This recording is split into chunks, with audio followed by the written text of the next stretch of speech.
ગીર સોમનાથ જિલ્લાની જે અકસ્માતની ઘટના બની છે, જ્યાં ટ્રક અને બોલેરો કાર વચ્ચે અકસ્માતની ઘટનામાં કુલ 4 જેટલા લોકો ઇજાગ્રસ્ત થયા। કોડીનાર સોમનાથ હાઈવે પર અકસ્માતની ઘટના બની। ઇજાગ્રસ્ત લોકોને હાલ તો હોસ્પિટલ સારવાર માટે લઈ જવામાં આવ્યા છે।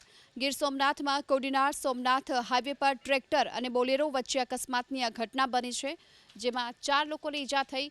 हाल तो आ चारेय लोकोने सारवार माटे होस्पिटल लई जवामां आव्या। अकस्मातनी आ घटनाने लई थोड़ीवार माटे અહીં ट्राफिक जाम पण सर्जायो हतो। जे लोको इजाग्रस्त थया हता तेमने हालमां तो होस्पिटल सारवार माटे लई जवामां आव्या छे। कोડીનાર सोमनाथ हाईवे पर अकस्मातनी घटना बनी। इजाग्रस्त लोकोने हाल तो होस्पिटल सारवार माटे लई जवामां आव्या छे।